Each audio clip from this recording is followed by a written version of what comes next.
Dans l'épisode de Demain nous appartient du jeudi 24 août 2023, Gilles, Laurent Gamelon, passe prendre un café au Spoon et tombe sur Chloé, Ingrid Chauvin, et Raphaël, Jennifer Loret. En voyant l'avocate, il perd totalement ses moyens. Comme hypnotisé, l'oncle de Chloé semble avoir un véritable coup de foudre. En arrivant sur le chantier, il se met à chanter des chansons d'amour et parle à Sylvain, Arnaud Henriet, de Raphaël.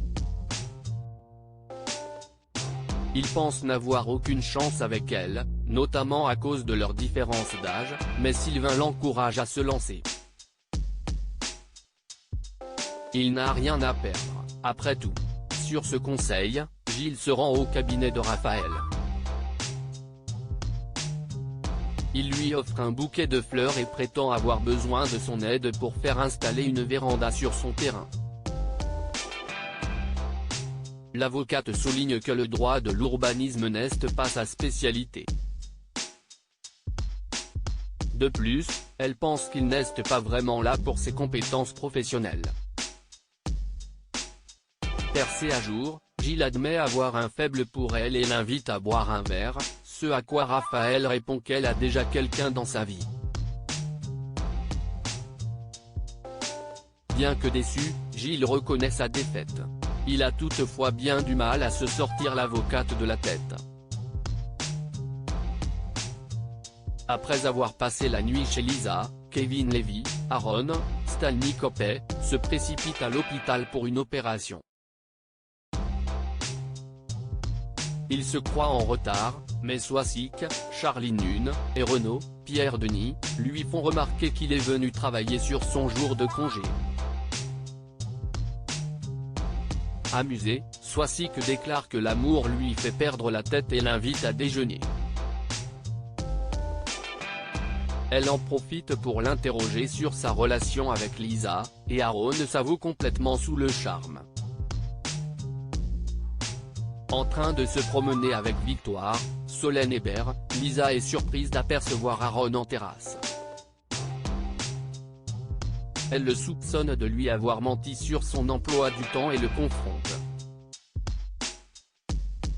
Amusé, Aaron la prend dans ses bras et l'embrasse. Manon trouve des traces d'arsenic sur le domaine de Brunet Diego, et Enzo Rose est hospitalisé après son malaise.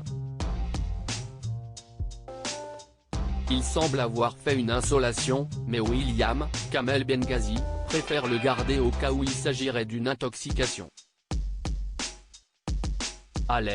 Alexandre Brasseur, lui, remarque que les symptômes de Diego ressemblent à ceux de Bruno Paoletti, Kevin Levy, mais William ne voit pas pourquoi leur cas serait lié. Les deux patients ne fréquentent pas du tout les mêmes lieux. Un peu plus tard, Manon, Louvia Bachelier, passe prendre des nouvelles de son père à l'hôpital et le surprend en train de travailler d'arrache-pied sur le cas de Paoletti.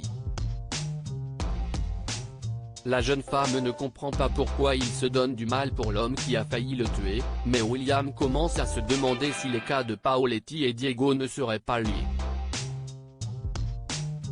Il soupçonne une bactérie, un polluant chimique, un virus ou une contamination du circuit alimentaire. Les confidences de William interpellent Manon. Elle se souvient que Florence, la propriétaire du domaine viticole géré par Brunet, Farouk Bermouga, avait des symptômes similaires à ceux de Paoletti et Diego avant de mourir.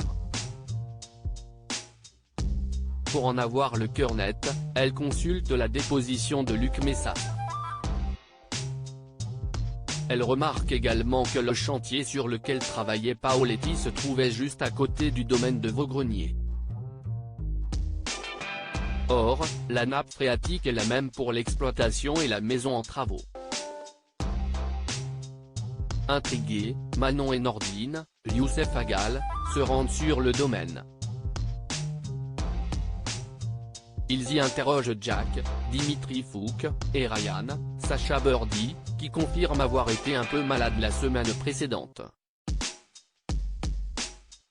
Malgré les réticences de Nordine, Manon fait le tour du domaine pour faire des prélèvements.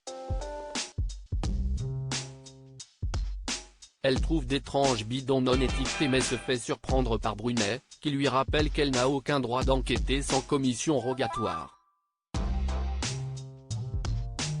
Loin de se démonter, Manon quitte le domaine mais prélève la terre dans les crampons de ses chaussures. Des traces de produits chimiques pourraient s'y trouver. De retour au commissariat, Manon demande à Damien, Adrien Robe, de faire des analyses sur la terre du domaine. À l'intérieur, le jeune scientifique trouve de fortes doses d'arsenic. Brunet est donc responsable de la mort de Florence Messas.